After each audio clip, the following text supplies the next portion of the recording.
a new kind of science based on different principles, and I think that's possible.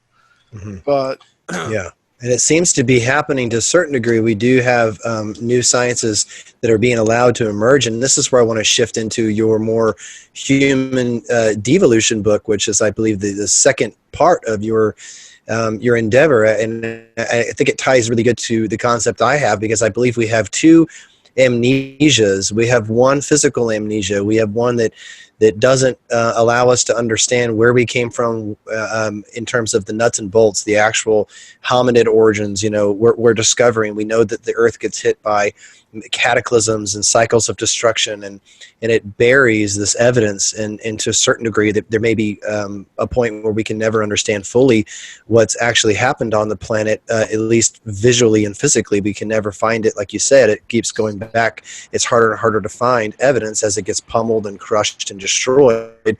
But I believe there's another amnesia going on, and I believe it's a spiritual amnesia. And in your amazing book, Human Devolution, you talk about us coming as a higher being into a lower vehicle, and there has to be a forgetting process that happens with that in order for us to truly believe that we are this entity, and we can't learn properly unless we fully forget where we came from. It must happen that way, at least in my opinion, or we would just already know all of the answers of why we're here, and already know, and we wouldn't act innocently into these endeavors and learn as much. What are your can you explain what human devolution is, and what your idea of that process of becoming a human is in that level? very good questions. My book, Forbidden Archaeology, just deals with archaeological evidence for extreme human antiquity, with stones and bones, basically, Right. showing that humans like us have been around for a long, long time. So somebody might ask, well, what's the significance of that? What difference does it make whether humans have been around for a few thousand years or millions of years, going all the way back to the very beginnings of history of life? And what it means is this: if what I say, if the evidence, the stones and bones that I presented in Forbidden Archaeology are taken seriously, what they mean is we need new explanations for human origins, because that evidence contradicts all of the theories of human origins that are now in the textbooks. So, what is that new theory of human origins? Where did we come from? In my book, Human Devolution, I provide those answers. But what I begin with is this fundamental principle. Before we even ask the question, where did human beings come from, we should first of all ask the question, what is a human being?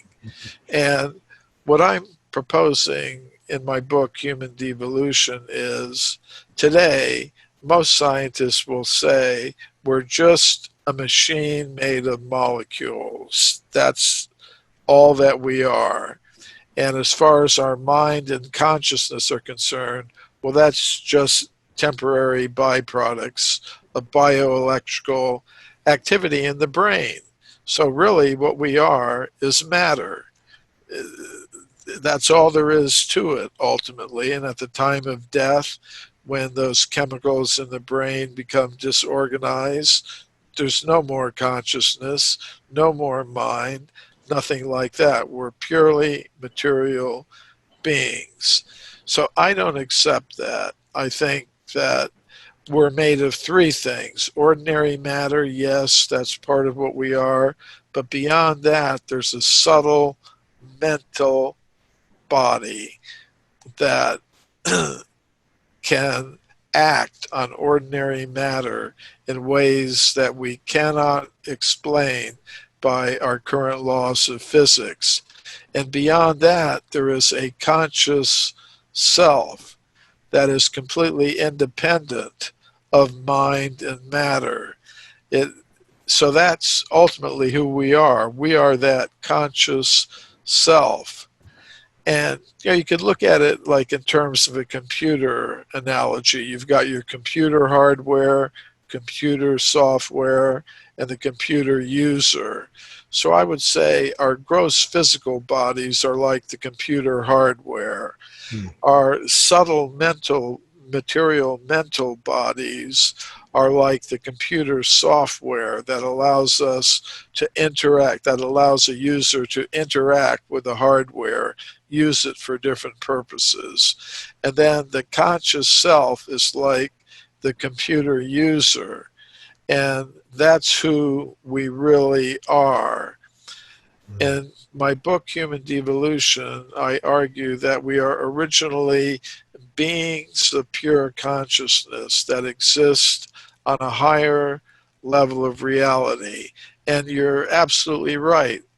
And I like your use of the term amnesia, but we've forgotten that. And we are now in a position where we have devolved. We, as conscious, eternal beings, we have not evolved up from matter, as most scientists now believe. Rather, we have devolved or come down into the world of matter. Matter does not produce consciousness, but matter can cover consciousness. Consciousness can come into association with matter. And that's what I mean by the term devolution. We've devolved as conscious beings into the world of matter, where the original conscious self has become covered by the subtle material mind element and the gross physical body made of the ordinary chemical elements. And our real purpose in human life is to get free of that amnesia, to recover our memory of what and who we really are on that higher level of pure consciousness. And that's what I love about your work, is because not only have you've helped uncover the physical aspect of our amnesia, but you're also helping to uncover the mental and the spiritual aspect of our amnesia. And I've always when I heard this, when I read some Eastern philosophy, and it really stuck with me that anything that you have, you are not. Which means you have a body, you have arms, you have legs, you have a mind, you have thoughts, you have feelings. Those are things that you have. Those are. But what is it that has those things? What is it that does not have? And I've always found that question very fascinating as I try to explain to people that things are more spiritual and mental. I've always looked at what everyone experiences as a collective, no matter what. I mean, there are some outliers where people can move objects, or there's people that can channel and those, but not everyone is doing those things. But what everyone is doing is dreaming. Everyone has lucid dreams. Everyone has, deja vu. Everybody thinks of somebody and they call. Everybody has these spiritual experiences that we all share. And it's always fascinated me that sleep and death seem to be brothers. They seem to be the death of the ego, the death of the mind must occur in order for you to go to sleep at night. And so when people ask me, what's your evidence? I say, well, you're going to sleep tonight. There's your evidence. You are existing apart from your body in a space that you have no control over, that your mind can't even really direct. You're basically a spiritual entity every night that you fall asleep. And I wanted to get your thoughts on dream states and how that may relate in your mind to these mental states that we're talking about, the spiritual entity that maybe you could call the pure conscious self. Is that self what is prominent in our sleep, or what are your thoughts on that? Those are really excellent points. And the way I look at it, and again, these ideas of mine are very much inspired by the Vedic teachings of India. But even within the Vedic teachings, there are different schools of thought. And the basic division is between personal and impersonal schools of thought. And my ideas have their source in the personal school of thought. So by that I mean you were talking about how okay, some people may be able to have these psychokinetic abilities, but we all dream. Another thing I think that we all have in common is that we're conscious, we're individual, and we're persons. I have my consciousness, you have your consciousness, we're individual, we're persons, we're conscious. Those are all things that we all have. And technically, in Indian cosmology, those features of individuality, consciousness, and personhood would be features of the Atma, the self, the real conscious individual personal self, who has form and senses on that higher spiritual level of reality. That form is called the Swarupa. So you could say on that higher level of reality, we have form, we have individuality, we have personhood, we have consciousness. Why aren't we there now? Well, according to my understanding, it's because we develop selfishness, the desire to dominate, control, and exploit others in a way that's against their interest. So if a conscious self develops that mentality of trying to dominate, control, exploit others, other conscious selves, it can no longer exist on that higher level of reality. There has to be an alternative reality where such a conscious self has two choices to make: to become more and more deeply involved in trying to dominate, control, and exploit others individually and collectively, or wake up, Mm-hmm. come back to the point of understanding I'm a being of pure consciousness, all others are beings of pure consciousness, we all come from the same source, let's cooperate on that level. Let's respect each other on that level and don't try to dominate, control, and exploit the situation. So the original form, the original spiritual form, can only be used for loving, harmonious cooperation among all beings of pure consciousness and the source of all beings of pure consciousness. When the conscious self makes a decision to dominate, control, and exploit, it can't use its real self for that purpose. It needs another body for that purpose. And that's what a material body is. It's not the real self, but we identify with it as we identify with different bodies in dreams. So during a dream, our original body is deactivated. This is an important point because we act in our dreams. I had some really crazy dreams last night. Do tell.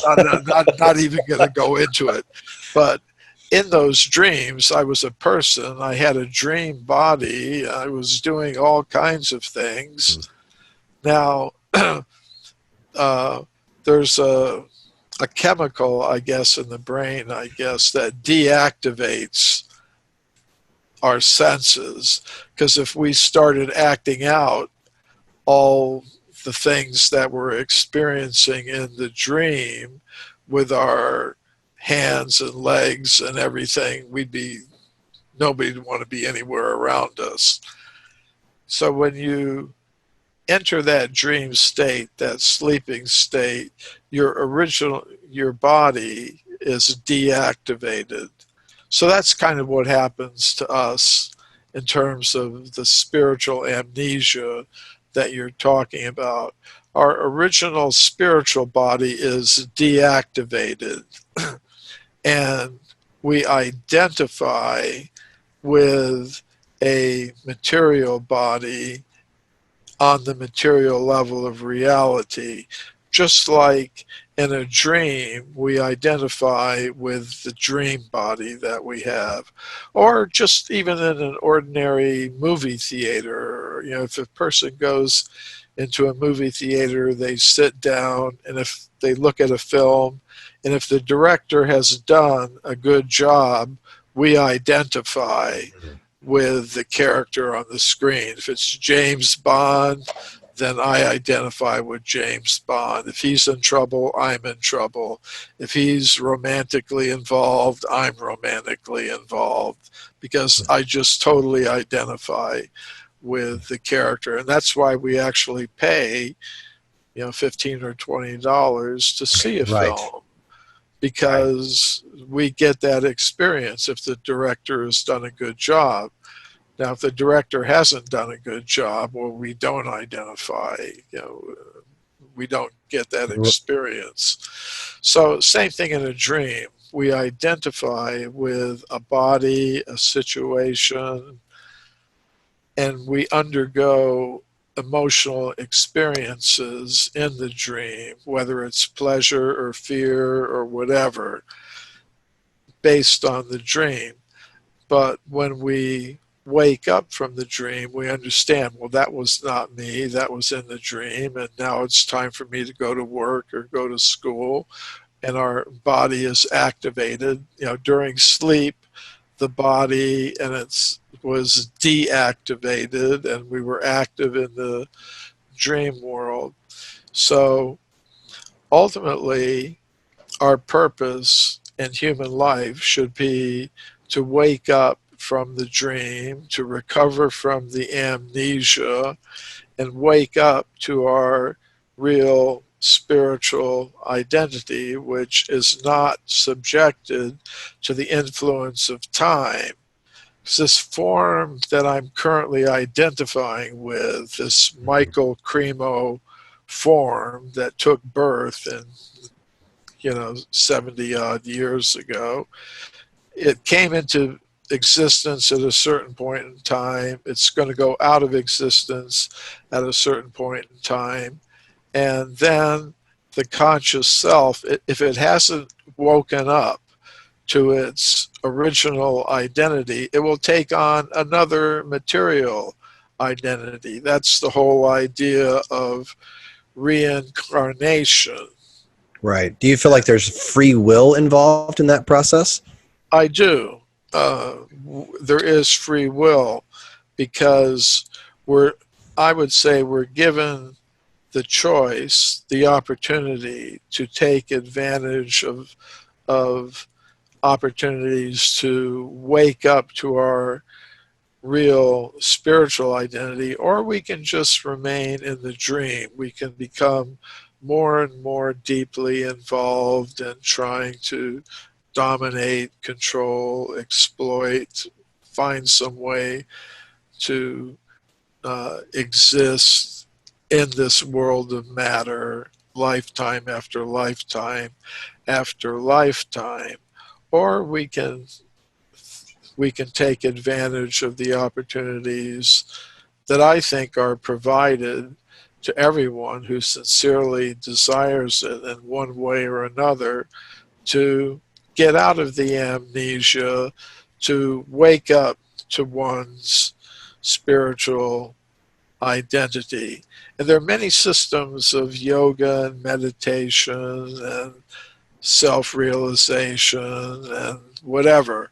I Right. think there are lots of opportunities provided, and one just has to take advantage of them. Right. And, Joseph Campbell is always, has a quote that says that truth is like a finger pointing to the moon. The finger is not what you focus on. You focus on the moon. Everybody has a way of pointing, but there's only one moon for everyone to stare at. And it seems to be that the earth seems to be more like a university. We all come to learn different things. We all come for different reasons. We all get to choose what clothes we wear. We all get to choose what classes we take, and what level of advancement we want to get to, and how fast we want to get there. But it's a place of learning. It's a place of forgetting, which is kind of ironic that it's also a place of learning. So, but we have to forget so that we can learn, so that then we can remember. And I believe that is it seems to be some like toroidal cyclical process that we just embark on, and it's a beautiful thing. One of the things that I really like about your perspective that you wrote about in Human Devolution was this idea, because a lot of spiritualists they always talk about we all go back to the one, but I don't gravitate towards that to a degree. I always feel like that the human soul, or the soul, not the human soul, the soul itself, remains independent to the highest degree. That you've used the analogy of there being a bird that flies back into the tree, but it still remains the bird, the green bird in the green tree. That it may look like one and the same, but it still has its own unique identity. What is your idea of how that soul goes back into the source? You feel like it stays independent of itself? There's still a unique identity within that soul, that allows it its own independence. It doesn't just meld back into this unified field of oneness. What's your position on that concept? Um, the particular path of Vedic thought that I follow is called Bhakti. Uh, and the method of self-realization that I practice is called Bhakti Yoga.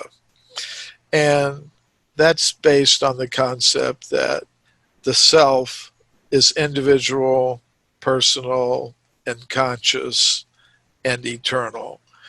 So there are eternal, conscious selves who remain individuals, but they all come, according to the Bhakti principles, from a source that is also individual, conscious, and personal.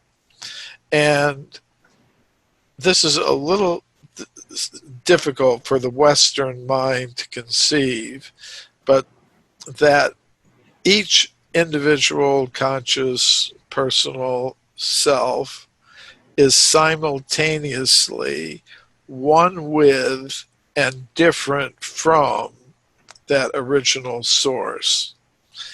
And this enables two things: that the fact that one is one with something gives you a connection with it, but that you're simultaneously different from it allows